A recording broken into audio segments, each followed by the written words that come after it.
Hey, I'm DIY Alex, and you are now rocking with the Squad Creatives podcast. Bang it, bang it, bang it, bang it, bang it, bang it.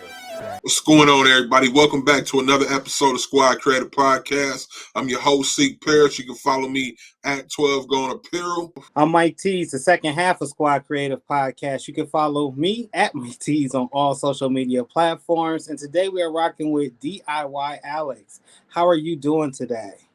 I am great. How are you guys? Oh, not too bad. Glad you came out with us. It's feeling real special right now to have Yes, somebody else. we got celebrity in the building. Yeah. Definitely not a celebrity, but thank you guys so much for having me. I'm so excited.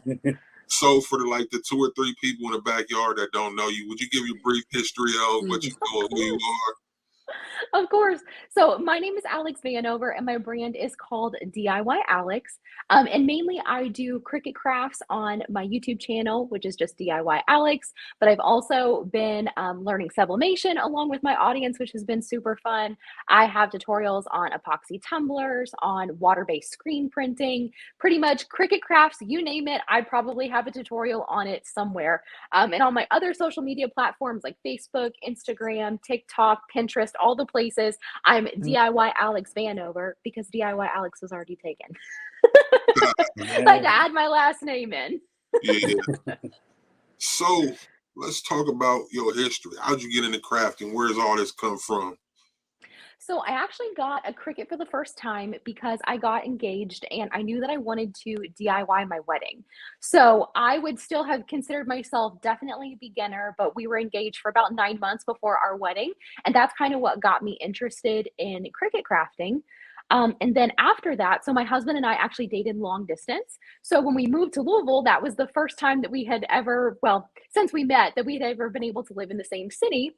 And I didn't know a lot of people because we were both transplants here. So I started Cricut crafting a lot more because I just didn't have anything else to do. You know, we didn't have like any friends because we were brand new. So I started crafting with my Cricut to just kind of pass the time, you know, on the weekends and stuff. And then eventually I started working for a vinyl company, which is located here in Louisville. And when I started working for them, they were like, hey, you should start a side hustle because it's going to be, you know, a great opportunity for you. They were a startup company. So they were like, as you grow, we'll grow along with you. And that's kind of how I got my start. So it was basically drinking out of a crafting fire hose. I went from a beginner crafter to an expert crafter really quickly because I was just immersed in it 24/7. And I loved it, honestly. What was the ultimate decision to go full time? Well, there were kind of 2 factors happening there. So if you guys will recall, which I'm sure you do, in 2020, we were all home a lot. And so I was considered essential with my company. So I was still working from home, but I started making as much in my side hustle as I was in my paycheck. And that was clue number 1 that I was like, this could be a little something. And then at the same time, my husband lovingly sat me down and he was like, hey, Alex, you're doing a lot. You're not super fun to be around right now. And so I think that you need to make a choice, you know, like you either need to go the full-time route and stay the corporate direction, or you need to see if DIY Alex is going to be a long-term thing for you. So it took us like probably 6 months of talking about it, figuring out like how we were going to do insurance and how we were going to make sure we had enough savings and figuring things out. But I kind of set a tentative date for January 2021 and we just went for it. Was there any type of fear in that leap? Oh my gosh. I remember literally going to the bathroom at work, like the days that leading up to giving my resignation, that I was literally sitting in the bathroom stall, like, please don't throw up. Please don't throw up. I was terrified to make this leap because of course it's a massive risk. Even though I had probably like, I don't know, 60 or 70,000 followers at the time, at least on YouTube. And so it wasn't like I was super small, but I mean, the risk is always there. And so it was absolutely terrifying. And then it took a few months of me kind of being on my own to get my feet underneath me. In fact, I would say that I probably felt like, honestly, a beginner for at least the first year.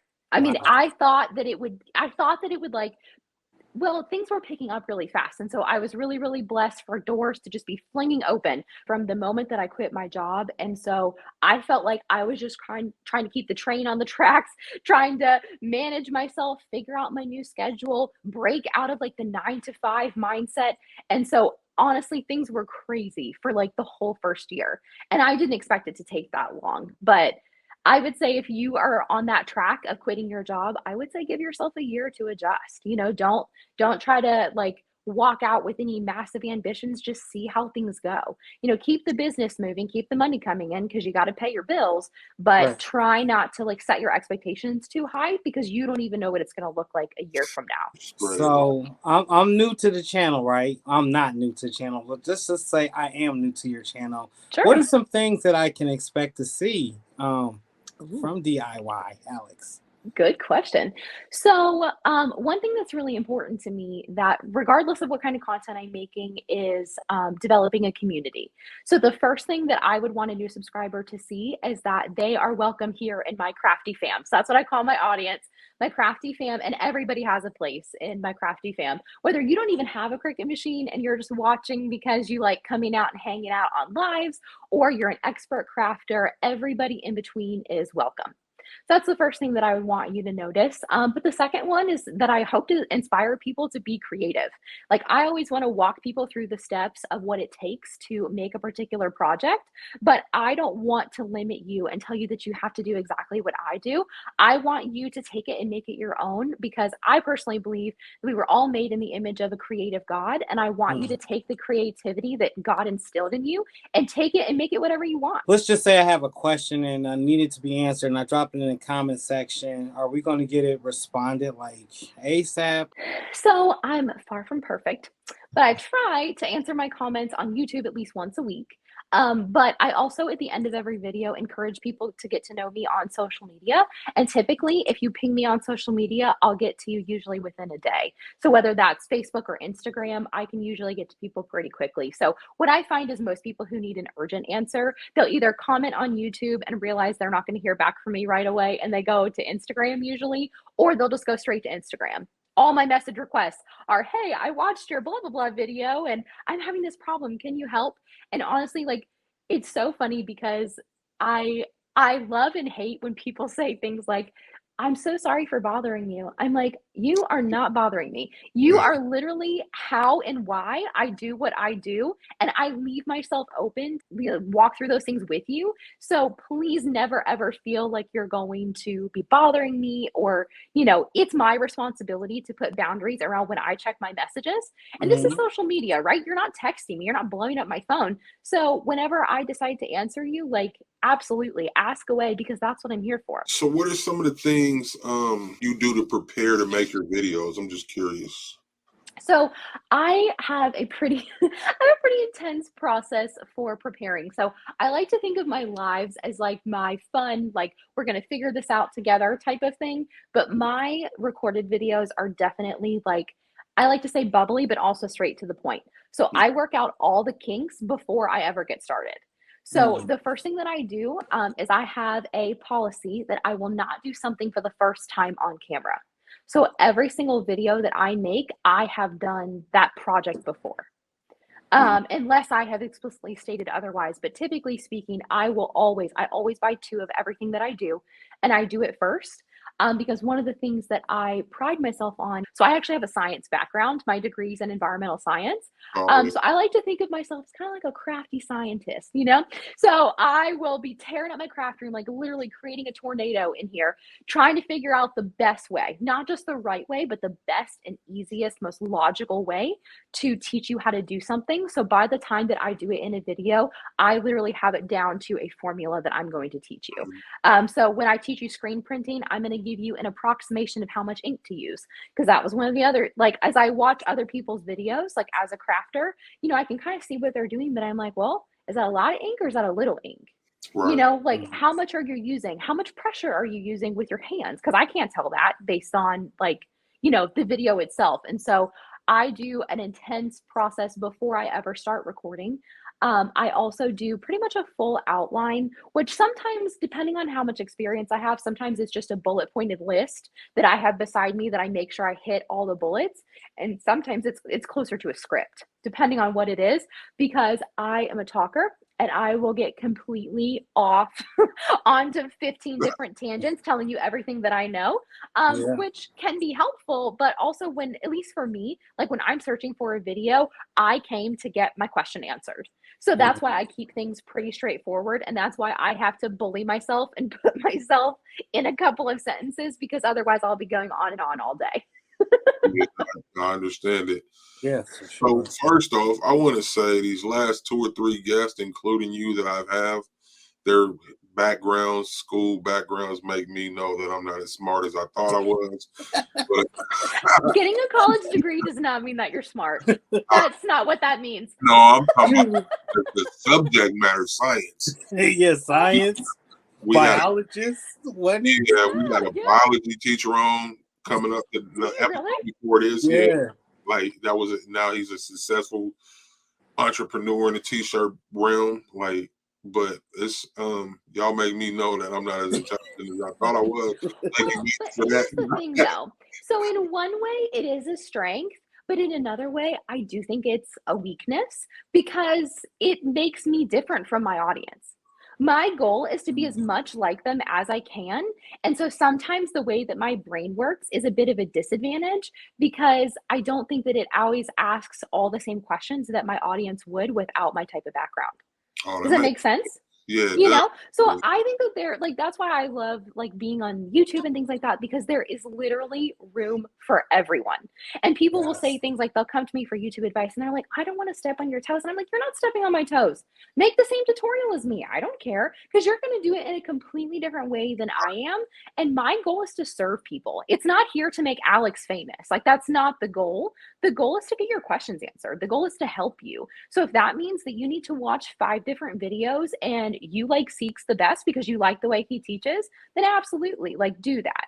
You know what I mean? I think it is really easy in the social media space to make it all about us, but my goal is to make it honestly as little about me as possible and more about getting people the help they need.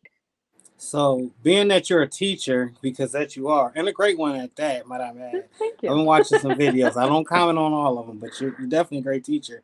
Do you Thanks. consider yourself as an influencer, or no, Mm. or just a teacher? I've had to come to terms with calling myself an influencer. I don't love it. I think that the connotation around it is kind of icky. So I don't Yes. love that. And that's why I struggle to say that. But honestly, I feel like I would be lying otherwise because I recognize the power of the influence that I do have. I mean, I'd be lying to you if I told you that my audience didn't trust me. They do. And that's Mm. why I take the content that I make so seriously, because I would never want to, like, seriously, in a, in a fun way, like the brands I represent, I guess is more what I should be saying. Like, I take who I represent very seriously because I know Yes. that they trust my recommendations. And so I try to be as transparent as absolute possible. But yeah, I don't love the influencer term. It's still kind of, like, I still get a little gross feeling when it leaves my mouth, And I, but I I do think it's the too. truth.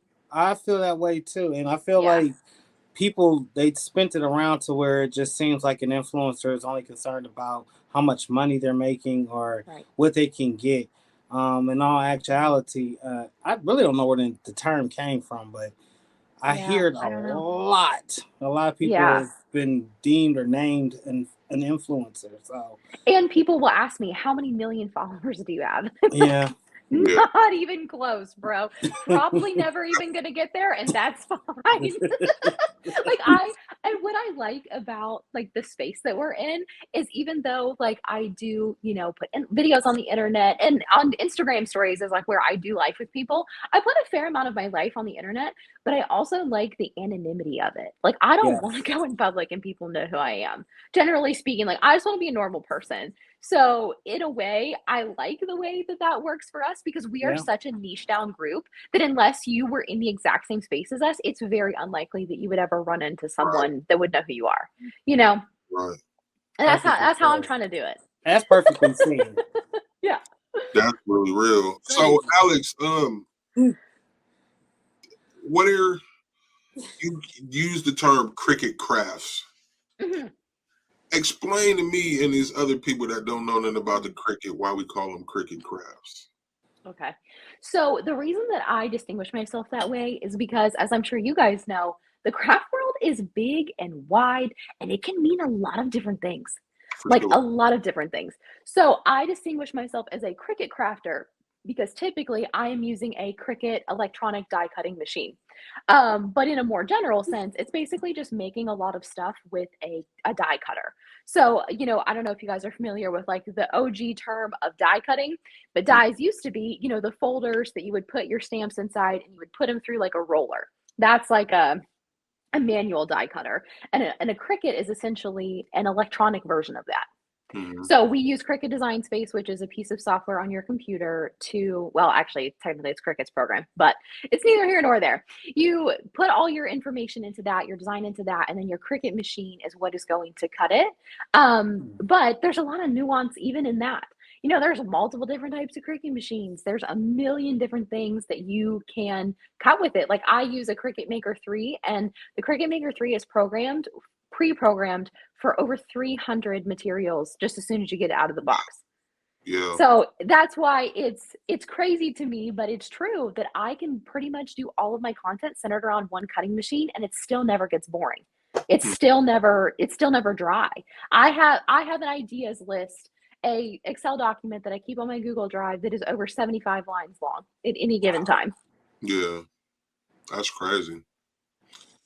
So And I also track people's requests too, to be fair. When people ask me things, I go put it in my Google document and write down who requested it and when, so that I know, where it's coming from and things like that too, because you got to listen to your people. I think that's another underrated subject is that people sometimes like, and I'm guilty of this too, like people will ask us for stuff and for whatever reason we don't want to do it. It just doesn't sound like a fun craft to us, or it doesn't sound like creatively interesting. And so we put it off and put it off and put it off. And I'll tell you what, that's where the money's at, my friends. Listen to your people because they will tell you exactly what they want. And other times, you got to fill in the gaps for them. But they're pretty clear about what they want. So I listen. right. That's good advice for anybody. Super Jim. So what are some of the most interesting crafts you have done? Ooh, that's a good question. Most interesting. Well, I think that epoxy tumblers, at least currently, probably have the most nuance. So they are the ones that still get a fair amount of views, still get a lot of comments. I still get a lot of messages from them, even though I haven't made a epoxy tutorial in probably at least 6 months, maybe even a year. But it's one of those things that I think still people rediscover it and then they're relearning it. And then, all of a sudden things come up and they have questions about it. And I feel like that's kind of, other than sublimation, that's one of those other types of projects that just has a ton of nuance. Because I mean, it can come down to the amount of humidity in your room, the brand of epoxy you're using, the way that you sanded a tumbler, whether you put a coat of clear acrylic sealer on it or not, can be the difference between a successful project and tons of problems. And I think that that is what kind of makes it interesting, but also that's what makes it complex. So are you selling your crafts on like different medias like Etsy and places like that? Nope. So once upon a time, before I created content, I did sell things. And full disclosure, I hated it. I hated every minute of it. And so it's because I like to say I'm a perfectionist in recovery, because perfectionism takes all the fun out of crafting. Don't do it. It's not a strength, it's a weakness. And when I sold things to people, you could not pay me the proper amount of money for how much time I was spending to get every single piece right. Things that nobody would ever notice. And so that's, I think, kind of what made me miserable when I was selling things and why it didn't last very long. If I had to go backwards and I had to give advice though to people who were doing it, it would be let that perfectionism go, because generally speaking, your people are your people and they're going to like what you do regardless of what you turn out, unless it's like straight up crooked, fix it. But generally speaking, they're going to like what you do regardless. And secondly, market.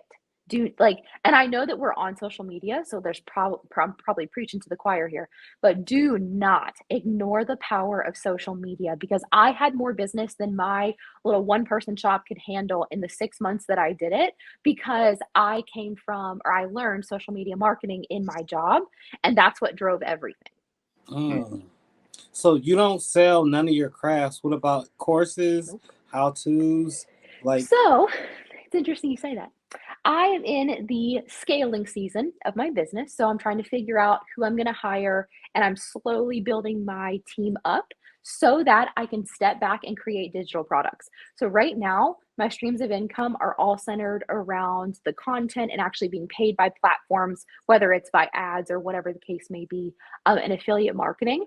But I'm headed in the digital product realm, but I have so much going on with like sponsorships and keeping my content consistent and everything, that I have not felt like I can step away enough to actually create those things. So they're kind of on the back burner, they're on their way. But I want to make sure that my people are taken care of first. yes. So I'm taking care of them first, and then it will work, because I have found that if you focus on serving people and not on money, money will always follow. For That's well sure. said. Can you elaborate on digital products though? So Yeah. just a little bit more for those that don't know. Oh, that's true. You're right, because that's a really wide, another one of those things, like you hear that word on like TikTok and you're like, what are you talking about? So digital products can be a little bit of anything. It could be anything from SVG files to digital courses to templates to, checklists, anything that you can sell online that does not require a physical product to be shipped. So it will definitely be something that it will be downloaded. I will probably go towards the course realm, because I think that makes the most sense for what I do. But I have heard other people, and in fact, at Wallapalooza, where I met Mike, I heard a lot of people saying, don't sleep on the digital product market. Don't sleep on it. So I'm trying to take that advice. I'm getting there. It's a little slower than I'd like, but I'm getting there. I'm just curious, what are those? What's in the cubbies over your shoulder?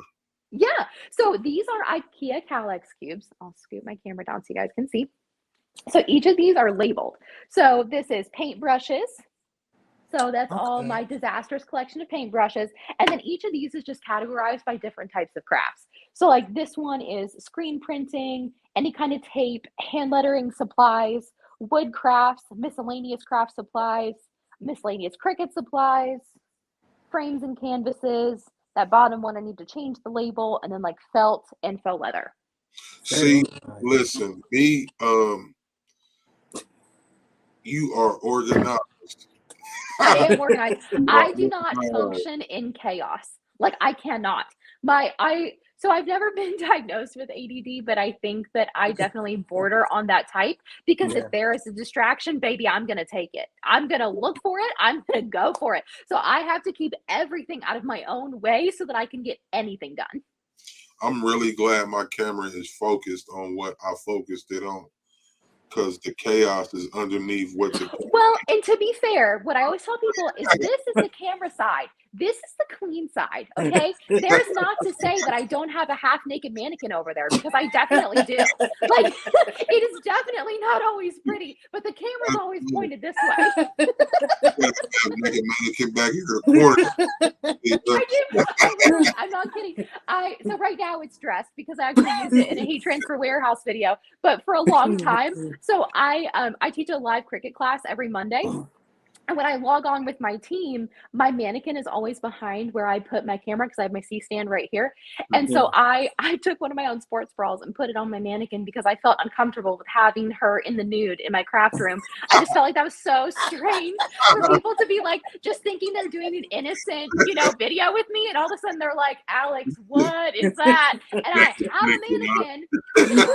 I have a mannequin because t-shirts look better on people, but I don't want to like weirdly film my own body. Like that feels weird, so I bought a mannequin. Like, I think it all makes sense. But then people look in the corner and they're like, Alex, like, what do you got over there? I dress her. I really have a naked mannequin back here in my corner. When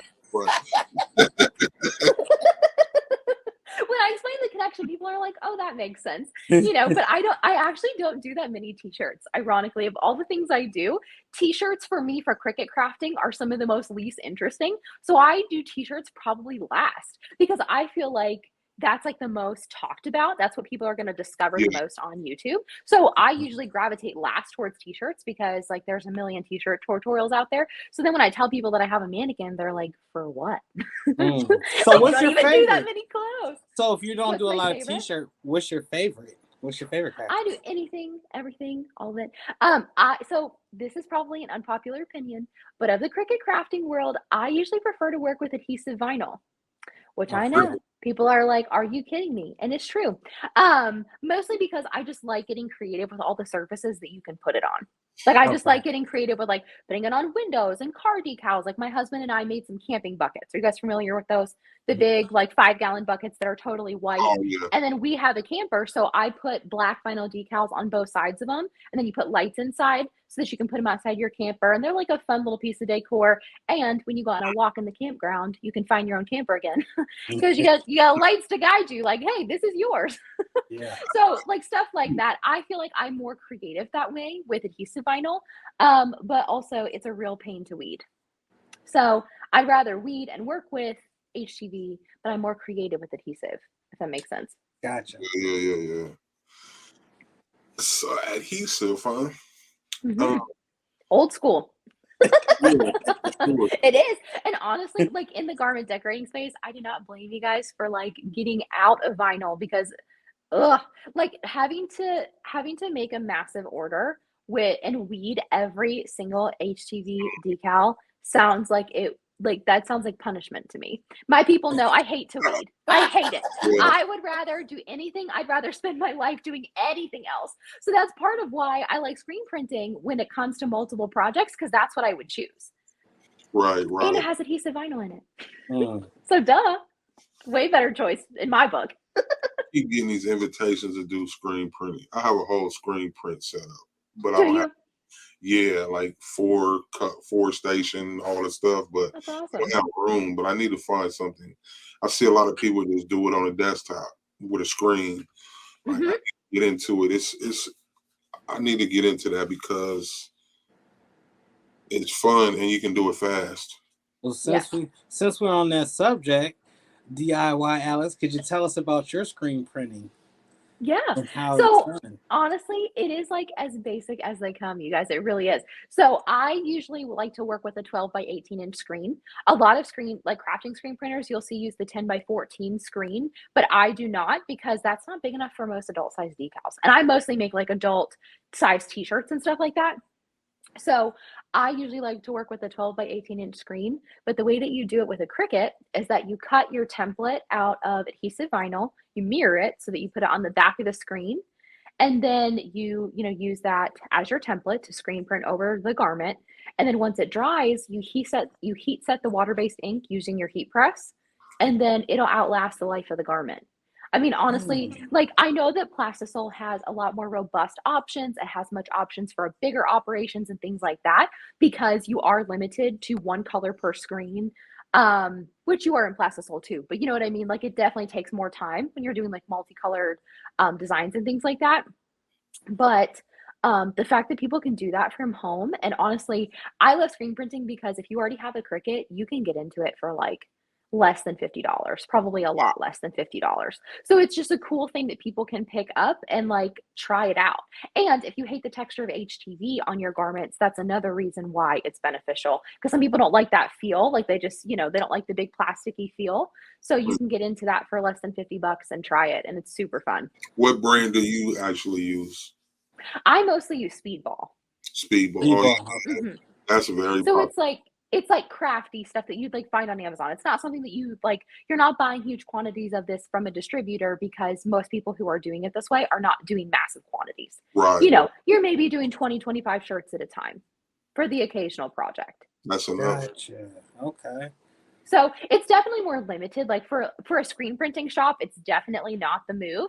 But like for your average Cricut crafter who just wants to make an occasional larger order, I personally think it's honestly, I mean, you weed it once, you can use the project over and over and over again. You can even make reusable screens so that if you're printing the same design consistently, you can like keep it reusable. And like it's just so easy. It's a no-brainer. I'm gonna actually take the time and watch your video. I'm curious about that. I've been thinking. Don't watch the 2-color video. It's the most popular, but it's terrible. That's how it always goes. I don't know if you guys have had anything like any piece of content like really like I hesitate to say viral because that means a lot of different things. But that was the first video that ever like popped off for me, and it's literally the worst video I've ever made. I remember shooting this thing at 11 o'clock at night. It was still when I was working my regular job. So I knew I had to finish it up. My hair looks terrible. I'm like exhausted. And I feel like you can see that in the video. The audio is like, it's not a great video, but that's what YouTube decided it liked. And so it showed it to everyone. It's like a lot of that stuff like that is the realness, you know, like it is. It's not a Hollywood production. Like that's real. Like somebody's looking at like I could have did this on my phone, on my flip phone right now, you know, type of deal. And I had like at the time, I just had like a camcorder, and that's still what I use now, which I know sounds really like old school, but I use like a camcorder with an LCD screen that flips around, and then my microphone sits on top. So I did invest in one that has like an audio input, so I can use a shotgun mic with it, but it is a very, very simple setup. Yeah. Because I don't think that you need much else. Like, in fact, I have a friend that he actually used to do TV production, and he does like now that the digital world is upon us, he does like massive Zoom events where there's like hundreds of people attending and there's like multiple speakers in different places. He like orchestrates all of those, and he tried to talk me into a fancier camera setup. And I was like, listen, I know that sounds so cool to you, but your girl is not very technologically advanced. We need to keep it simple. We need to keep it easy. And my people don't care. They don't care. They don't need a super fancy, as long as they can hear you and see you. Like that's it. Right. That's all they need. And so another thing I think that made that video probably do really well is I had gotten my husband to make the goofiest setup. Like even to this day, I look at it and I'm like, you're embarrassing. It was literally this wood jig that he built that had these massive sides, and it had a thing at the top, and then it had a metal pole down the center of it that I could adjust the height. And then I got like a 90-degree mount for my camera to point straight down at my table. And that was one of the first videos where I had a straight 90-degree angle down at the table. And I think that's another reason, because before that, I was just tilting my tripod down. And I think it's harder to understand from that angle than it is when you're directly overhead. Yeah, right. That's a tip. Big tip. Thank you. It is a tip. Yep. So in fact, I'll just show it to you guys because it's right here. So what I use these days, well, hang on. You might have to cut this part out because it might get a little ugly. Hang on. Nope, there it is. So I just use a C-stand. Oh, That's what I use. And then you can adjust it as high as you want to. It can almost go up to my ceiling. And then I have these little rig things where they have the oh gosh, what's the word? The tripod mount on the bottom. So this is a phone holder. So when I go live, I use a lot of iPhones. Well, I have my iPhone, and then I kept the last one instead of upgrading.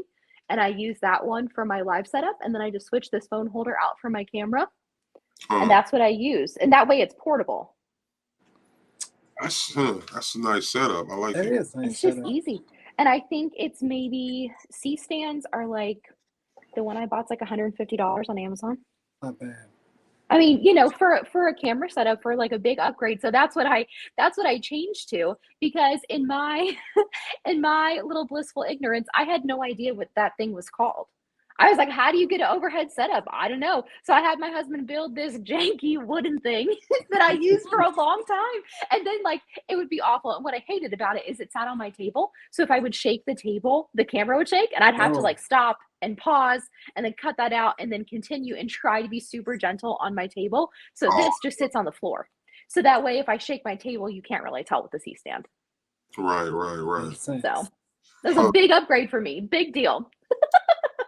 That's a good little tip, though. I like it. And for Cricut crafting, depending on what you're doing, for Cricut crafting, it's all about where your hands are placed and like how you're working with this material and that material. So that straight 90-degree overhead angle just makes it just a lot more logical for people. So I've been getting a lot of gems off of this episode and a lot of Good. different things, and I've been asking this question throughout the last couple interviews, I think. Titles. How do you? I know you probably say keywords and things. Like, how do we title videos? Let's say Oh, you're my going to title videos. this one. What would you I title would this? love to tell you guys. So I am also a fan of not being a gatekeeper. So I'm straight up going to spill all the tea on what my current title strategy is because I just suggested it. Okay. I'm thirsty. Come on. We just talked about it off camera too. Yeah, we did. So the first thing is always, always, always know what you are going to title your video before you ever press the record button. Always. Because what you are creating needs to be searchable. It has to people have to care about it enough to search for it. But I got to this place where I was being super searchable. Like 99% of my videos are titled how to blank because I needed that how to in there. And a lot of them end with tutorial, right? And that was working for me. But I got to a point where I was like, I don't think this is the latest and greatest. Like, I feel like the algorithm has changed since I started doing this and I don't know what to do. So I started watching videos on it. And here's the thing. Most of the time, not all the time, but most of the time, your search traffic is going to tap out at about 30%.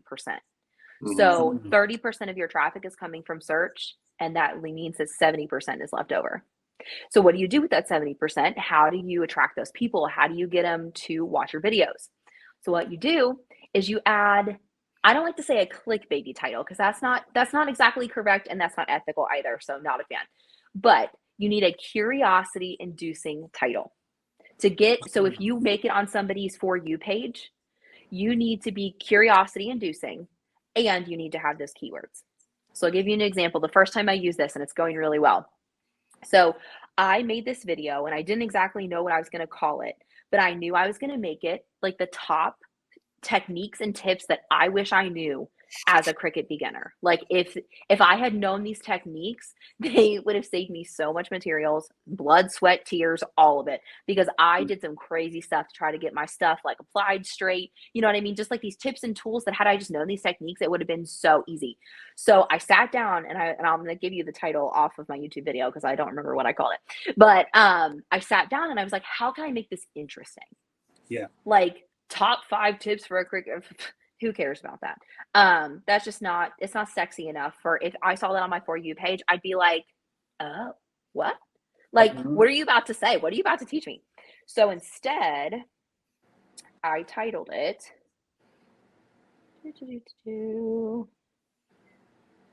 I wish I knew these life-changing Cricut tips as a beginner.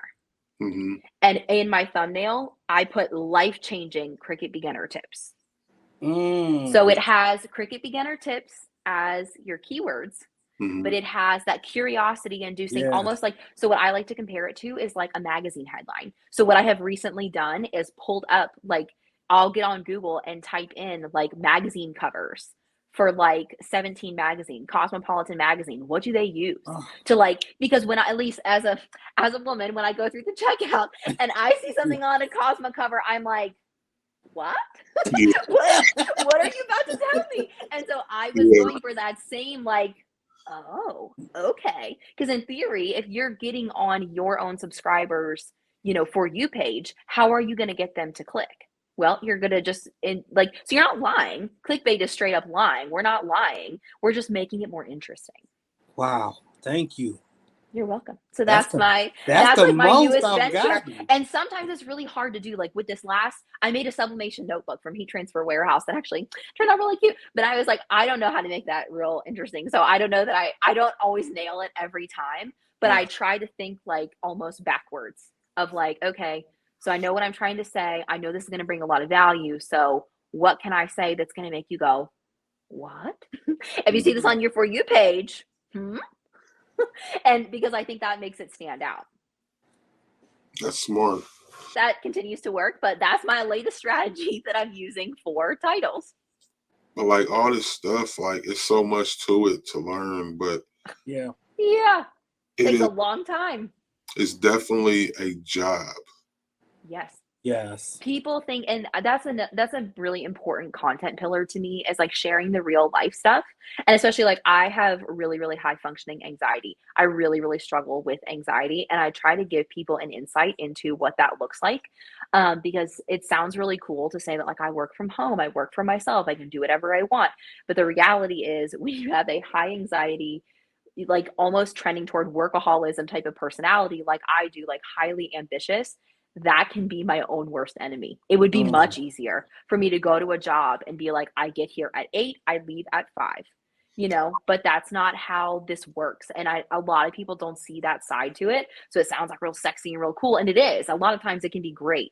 But I also try to show the not so pretty part, Yeah. because I think, especially as the economy changes and people are looking for ways to make money from home, this is a great way to do it. But I want them to know that it's not always going to be sunshine and rainbows the way that it Mm. sounds, Mm. For, because it isn't. I mean, it's hard.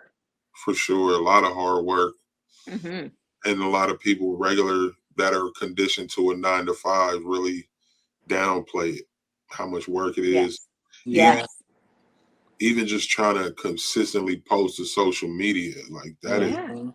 that's Well, and that's another thing that absolutely, like, makes me want to go crazy. Is people are like, "Ah, you do social media?" And I'm like, honey, this ain't like posting pictures of my nieces Mhm. and nephews on my Facebook page. This is like strategy. This is data backed, real. analytic driven social media posting for marketing. It's a marketing job. It's not a for Yes. fun, it's like, it has a strategy, because if you don't have a strategy, you're not doing it right. Mm. Like, Mhm. and I feel like the people who are not getting results, it's because they're just like, and there's an element of throwing spaghetti on the wall to see what sticks. Absolutely. And also, you need to just have fun with it sometimes. Sometimes it doesn't need to have a purpose. Not everything needs to be perfectly curated and pre-researched and everything, because we are creative people. So we need to get that creativity flowing. But in general, you need to have a larger picture strategy behind you. Otherwise, you're just wasting your time, Mm. you Period. know? You just drop gems all over the place. There Thanks. you I'm just a came with little passionate about this. this, because Okay. it's how it brought me to, I mean, it's how it brought me to where I am today. Yeah. And I've even had, like, I am working on hiring a social media manager, and somebody looked at me like I was a nutcase for having to do that. And I'm like, I hope you don't think this is just like me posted on my Facebook wall. This isn't an album of my summer Mhm. vacation. Right. Mhm. This is how I make affiliate commission. This is how I drive traffic to my videos. This is how I Yes. inspire creativity, how I cultivate community. It's not just your run of the mill, like, tweeting my political thoughts. It's Right. not like that at all. So, And I don't think most people who take it seriously think that, but I will never forget the look on that person's face when I said I was hiring a social media manager, and they're like, "You're going to pay somebody to do what?" And I was yeah. like, "I am going to pay someone so that I can show up, because I still always want to support my people. Like, serve, serve, serve. Show up for your people and they will show up for you. So once they're Absolutely. taken care of, I can take a step back and develop the digital products I want. I can really spend some time, like, being a visionary and seeing where I want my company to go, because even though it sounds really narrow, I mean, there's a million directions you can take this type of business. And you need to know what's going to align with your life and what's going to work with the lifestyle that you are looking for. And then you need to reverse engineer it. Instead of just throwing spaghetti at the wall all the time to see what sticks, you need to figure out what you want, and then figure out the steps that are going to take to get there, you know? Yeah. Hearing you explain how social media can be, one, just somebody posting a picture on their wall or their family, or two, it can actually be an active business depending on your strategy and how you take it. Yeah. Um, I gotta ask about the affiliate side of it, because now we Hmm. got probably 7 billion creators, right? And Hmm. we're all fighting for the same affiliate link. Do you got any Hmm. keys or any tips to, help further that person, or maybe somebody just got an Absolutely. affiliate link? Yes. So there's definitely an art and a science to affiliate marketing. And part of the reason why it's important to have a social media brand is to build know, like, and trust with your audience. Because people are going to spend that money anyway, and they have a lot of choices as to where they can spend it and who they can spend it with. So they are going to spend it from the people that they have know, like, and trust with. And Mm. so when you're working, like when you're coming up with that affiliate strategy, you need to make sure that before you are asking anybody for anything, you have know, like, and trust. Now, I'm not against early monetization, but I think that you'll be more successful if you spend more time serving, and if you can afford to do so, because I completely understand that comes from a place of privilege. I still had a full-time job when I was building all of my service. I wasn't charging anybody anything other than using affiliate links because I had a full-time income, and my husband also works as well. So we are a dual income household. But if you can build your brand first to gain that know, like, and trust, when you start asking people for things, and I don't mean asking for them in like a big ass type of way, but in a marketing type of sense, like, hey, shop the sale. It's a really big deal. If nobody knows, likes, or trusts you, they're not going to listen to you. But Right. if you have built influence and you have built a reputation as trustworthy, if you say jump, people will say how high. You want me to shop Mm. where? The best products are from where? Yes, ma'am. Okay. You know what I mean? So I think that that's a big piece of it. And I don't necessarily, like I said, I'm not against doing it while you're small, but I think it's harder, not because your numbers are small, because you don't have those true fans yet. They don't know, like, and trust you yet. Right. Mm. Well, based off of that, then, what do you think is a good number to start? That know, like, and trust. Like, I don't know that it's about a number. I think it's more about building a community. Do you have people that show up? Do they watch your video in the first hour of whenever you post it? Another massive community building move that I made in my business mm, as soon as I could was always doing my YouTube videos as premieres. Instead of just posting it, do it as a premiere, because then you get the opportunity to answer people questions live. And I'll tell you the truth, when I see my people every Tuesday at 4 p.m., come check me out on DIY Alex. I'm there every Tuesday at 4 p.m., either live or doing a premiere. We hardly even watch the video. Any of us do. We're talking. Yeah. We're mm. asking each other, how's the weather? How are you? How was your surgery last week? How are things going for you? What have you guys been making? More Like, it's personal. much more about the community than it is Yeah. about the video. And if you, like, especially, that's a really tangible way to see who's showing up for you. But if you can get people to attend those premieres and be your fans, that's when you're ready to start monetizing and making small asks, of course. You're starting small and working your way up bigger, but it's more about the community than it is about the number. Because honestly, I think we're in the era of the micro influencer anyway. I Mm. really don't think it's about massive numbers anymore, because that's not human. Nope. All people want in this life is to belong. They Period. want to know that they have a place where they can come and be loved and accepted and feel a part of something. So if you make them Mm. feel a part of something, they will believe you. But if you are not honest about that, if you don't go about your business in an ethical way, and if you don't care about people, they will know. Oh, I was just gonna say it's like Cheers. Yeah. People can Yeah. feel it. Yeah. Yeah. Yeah, especially over time, like, and sometimes it will frustrate me because I know some people who are like not doing business very ethically, and it's frustrating to see them continue to grow. But I just have faith that eventually that will stop, and those true fans will realize, kind of read the writing on the wall and be like, I don't know. I feel like I'm just a dollar to this person, because Mm. people have so many choices. They don't have to stay with you. Like, never get to the place where you think so much of yourself that you don't think people will go elsewhere, because that Mm. isn't true. They have other options. Why? I mean, how would they not? You know? Be Period. humble. Be humble. So, Man, while we still on this subject, and Seek, my bad, man, because I ain't even let you get a question in. Um, Lives versus content that's already recorded.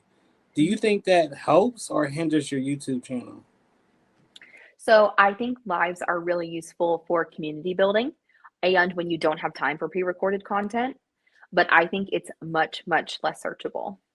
Because if I am asked, like, so that's how I structured my social media, was like kind of looking for what I wanted when I was a crafter. When I Yeah. come to YouTube and I search a question, I am looking for that specific question to be answered as quickly as possible. Mm. So am I going to watch a 45-minute video, or am I going to watch a 10-minute video? Right. So I think it's important to have a mix of both, because they both have really good things in them. Plus, I also recommend, if you have time, to download your lives and edit them and re-upload them as recorded videos. Hey. So I think they both have their place. But I also, it depends on the season that you're in. So like when I was a side hustler, I did a lot more lives than I do now, because I didn't have time for pre-recorded stuff. I just didn't. You know, I would come up with a topic, I would search what I wanted everything to be, and then I would just go live from my craft room. And that was as much time as much capacity as I had. But now that I'm doing this more, I have the ability to, I try to do actually 50-50. It doesn't always work out that way, but I try to do 2 lives a month and 2 pre-recorded videos a month. Hmm, Gotcha. good advice. So DIY Alex, your channel, what's the video you suggest that somebody has never seen you watch? Ooh. Like to get an essence of me or like my favorite? Both. Okay. Both. To get an essence of me, watch me live. Watch me live because I am the realest of the real when I go live. Mm. When I worked at the vinyl company previously, me and my coworker Heather called ourselves the Hot Mess Express, and I am still a Hot Mess Express of one. I assure you that most of the time when I show up, I'm usually several minutes late. Usually I try to be just a couple, but they already know. I'm like, you guys know I'll probably be late to the party. I'm always late, always a mess. So if you really want to get to know me, then I think a live is more fun. Mm. But I think some of my favorite content is honestly probably the seasonal stuff. So I feel like that is probably the most basic answer of all time. But I love like fall crafting, Christmas crafting, spring crafting, summer crafting. And I have videos in every single season because I love embracing whatever season is coming and making crafts that inspire me based off that. Because I like to be outside anyways. I'm pretty inspired by the outdoors. And I think that might be why that ties me so much to that. But I love seasonal crafting. So fun, Mm. especially Christmas crafts. Oh, can't wait. So November 1st, they'll be showing up on my channel. you like Hope y'all are ready for 8 weeks of Christmas because it's coming. That's pretty cool. So do you actually like the stuff your designs? How do you get your designs for different things? So a lot of times I make an intentional choice to buy SVGs either from like a file website or from Etsy because I like to support other creators and it also makes it easier for people to repeat it. Right. So that's typically speaking, like that's what I will go by. But I just launched, well, I sort of relaunched. I sort of had a website before the summer, but I never used it, never told anyone about it because I was embarrassed about it because I built it myself and it was tragic looking. But I relaunched my website this past summer and it is super cute and super functional. And so my hope is to start designing more SVGs and putting them on my blog for people to go download for free. Oh, that's cool. And just give it like just that value add. Whatever you can do for your audience to continue that value add, that's going to continue to build that know, like, and trust. So freebies, sign me up. Get on your affiliate link websites and go through the freebie section and post something in your Facebook group that you're like, oh my gosh, guys, I saw this and I knew you'd love it because I love it. You know, the more that you can give people that free value, the more that it builds that relationship. And it's just fun. I just saw one today that I was like, there's this spider lantern. And I was like, ooh, that's so cute. So I just dropped it in my Facebook group because I was like, hey guys, if you're Halloween crafting, grab it up. It's a good idea. Very good idea. Wow, I mean, I was late to the party today, y'all. But when I Hey, came, I haven't was heard 3 or 4 minutes late at least. You have been dropping gems since I came on here, though. So, you know, I say that to say this. I'm honored to have you on here. And, you know, to speak to an influencer, one that's highly recommended, you know, that has not just your name, but the actual backing behind it as far as your channel goes, and the willingness to teach and not hoard the information, which is a blessing. Part of the time we do go out and search for folks, you know, that may bring some attraction to the show or whatever, Oh, yeah. but rarely do you find it and then hit the head on the nail. Not to bash any other interviews that we've done, but to get that direct answer. And every question that I've asked, I've gotten a direct answer from you. And I greatly appreciate that. That's why I keep saying thank you, because these are things that I have to put into my own videos and works that, you know, that I'm doing on the side. And the information is priceless at this point. You can change somebody's life, you know. Yo, Yeah. y'all in TV land, rewind, write all of this stuff down, because That's right. this is what's gonna catapult you. It reminds me of like Dinesh Kasamali from Yeah. Silky Socks. He and I have a very similar mindset in the sense that like I really genuinely believe there is literally enough room for all of us. Yeah. Yes. Me being here does not shove out anyone else. And I still encourage people to do it to this day. Like, if you have ever wanted to get on social media, if you've ever wanted to put yourself out here like this, do it and do it now, because there's no better time. There's plenty of room for you. And Oh, now yeah. you'll find a lot of people who don't believe that and who are very threatened by other people in the space. But don't hang out with those people, because you are who you're around. So get Mm-hmm. yourself surrounded in a community that's like supportive, and go for it, because why not? It could literally change your life. I mean, why would you not do that? You know? Period. I got a question before we close. Sure. Tell us something about Alex that we don't know, or that you would like us Ooh. to know. Yeah. Ooh, that's a fun one. Oh, I could go so many different directions. I told y'all, I'm a talker. Let's see. Nothing wrong with it. Makes me good at podcast, because I can talk all day long. Ooh. So one fun fact, my like default fun fact when people ask me for like a random fun fact about myself, is that I am a licensed scuba diver. Oh, I haven't been in a while, but I have a scuba diving license, which is actually good forever. They never expire. And I've done a little bit of diving in like the Florida Keys and in local places like rock quarries around here and in Cincinnati, where I'm from. So that's like my default fun fact. But I'll just go ahead and be raw and real with you. My number one struggle, as far as business goes, is actually maintaining a work-life balance. And now that's going to look different in different seasons. But like I said, trend toward being a workaholic. I love what I do, and I could literally do it all day long. And thank God I have a husband who is definitely like, he's a 9 to 5 kind of guy. He has a government job, so he doesn't usually work too many evenings. He doesn't work the weekends. And he is the one who like puts the brakes on me. And he's like, yo, girl, if you do not put the brakes on, you're gonna burn out. So that's my number one struggle, because I think it's really easy for those of us who really love what we do, and like we started out of love, not out of necessity. I think it's really easy for us to absolutely work ourselves to death. And though that can be very fun, it is not productive. I was just talking with a friend of mine today, and he was like, Alex, it's not worth it. I was like, I know it's not worth it. Okay, I just forget sometimes. So yeah, behind the scenes, that's what I'm struggling to do. I always am trying to like develop hobbies, make sure that like I'm consistently getting out, which sounds so silly, but because I work from home, I have to make a concerted effort to go and be social and go and do things that have nothing to do with work, so that I can maintain a little semblance of a work-life balance and all that. so in those times, are you thinking about work though? Be honest. Sometimes, well, and it is hard, because like my social media, like my Facebook, is completely intertwined with work. Right. So if I'm on social media, I am thinking about work. Right. But I do try to do things that, it sounds like so cliche, but I try to do things that make me forget about my phone. Like that's why we really enjoy camping. My husband and I have like a small camper, so we like to go camping for weekends, weeks. Andrew likes to take me to places that have no service, because no service means no social media for me, and it's really good for me to do that. He doesn't say that, but I'm pretty sure that's the motivation behind it. He's like, let's go to this place because it is literally in the woods and you are not getting a signal anywhere. One thing I learned, I didn't know you needed a license to scuba dive. Mm-hmm. Well, in order to like, so if you were to like go to a dive shop and rent stuff, they would want to know that you were licensed, because though it is very fun, it is also very dangerous if you do it incorrectly. Right. So that's most of the motivation behind it, is the education, and it's actually like pretty intense. Unless so I'm a PADI certified scuba diver, which is one of the more like prominent organizations.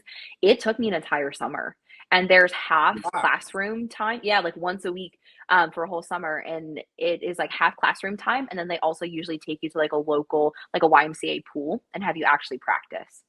So it's like 50-50. So yeah, isn't that interesting? And I don't get a chance to do it that often, because we don't always go places where like diving is practical. And I don't know, other than like the people in my family, because my brother and my dad are the ones who got certified with me, I don't know anyone else who is dive certified. So I'm not just going to go out there by myself, because you never go alone. So yeah, but it's really interesting. It's really almost scary to realize like how vast the earth is besides like what's on land. Mm-hmm. I did a night dive once and I was actually terrified. I will never do it again. But it was also really interesting to see like all the things because like stuff's out at night. Like eels, if Yeah. they're going to move from one place to another, are going to do that at night. And so I one time saw an eel like out of its hole, and I was like, like it was honestly terrifying, but also very cool.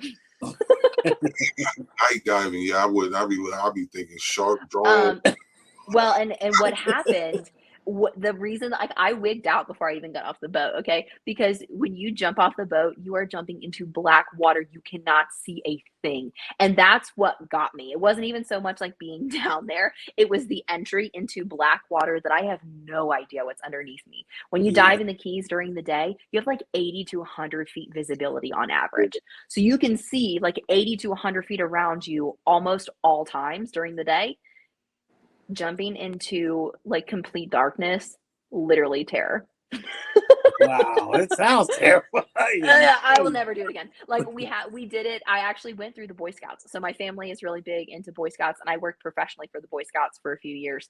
And so we went to the only Boy Scout camp in the Florida Keys, and that's where we did like 12 dives in a week. So we did like multiple every day. And that's where we did the night dive, and that was just like part of the program. Yeah. And I guess I'm like glad I checked it off or whatever, but that will never be happening ever again. I will be going in the daytime when I can see. I feel it. I'd have been scared to death. Yeah, So especially high anxiety human like me, no good. yeah. So where all can we find DIY Alex? Could you please shout out your social medias and different channels? Yeah. So my YouTube channel is just DIY Alex, but my actual social media, that's like Facebook, Instagram, Twitter, Pinterest, are all DIY Alex Vanover. That's Vanover with a V as in Victor, because that's really hard to understand. So Cricut courses you do. How Yeah. would a person get signed up for that, or how they go about getting that? It's just learn.cricut.com. They're all completely free workshops. Awesome. It's really cool. Cricut just launched those uh like a year in May. We had just crossed a year, so it's a relatively new program. But it's something that you can get a hold of just by signing up on learn.cricut.com. We have a Cricut, like a getting to know your Cricut class, and then a 102 class that's like how to design vinyl designs basically in Cricut Design Space. And then we have lots of other like smaller or more specific classes like offset, how to work with the Cricut Joy. We do seasonal card classes that are based on like we'll be doing Christmas cards here soon. So it's fun. It's always good to check back. And yeah, you just sign in with your Cricut ID, which is the login that you would use for Cricut Design Space. And even if you're not a Cricut user, you can just create one on Cricut.com. So it doesn't cost anything. That's pretty cool. That is. Yeah. Thanks for coming on the show and chopping it up with us. It was definitely Yeah, it was super honor. fun. Yes. Thanks for having me. Yeah, it was. I enjoyed it. Got some laughs, learned some stuff, and some more. Thank you. Appreciate you taking the time, because with what you do, you're pretty busy, and I'm glad you took that time out to sit down with us. Thank you. Yeah, I'm always happy to sit down with another creator because, like I said, that's just how I roll. There's no. I'm not holding back any cards. You want to know the answer? I'll just tell you. For sure. So I love being able to pass on that knowledge to that, made things like grow really fast for me. And I mean, just all the goodness. I'm all here for it. For sure. You definitely enlightened us, and then those out there in TV land that's watching, for sure. Usually I do an end cap, or a recap. I call it an end cap. Lord. So recap. We're here with Do-It-Yourself Alex, aka DIY Alex. She's a crafter and a craft teacher, also an influencer, but not just an influencer by way of trying to chase dollars. She actually teaches and she gives the people what they want. She answers questions. And her platform, if you guys haven't checked it out, make sure you head over there because it's very transparent. You'll get directly what it is that you're looking for without all the extra unnecessary hurdles that we have to jump through. It is an honor having you come on the channel, like I said, and we are definitely humbled to have you take time from out your busy schedule to come on and speak with us. With that, any final words or anything else that you would like to say? I don't think so. Thanks for having me, guys. I know. Thank you, Alex. It was great meeting you. Great talking to you. And to y'all in TV land, we will see y'all next time. Peace.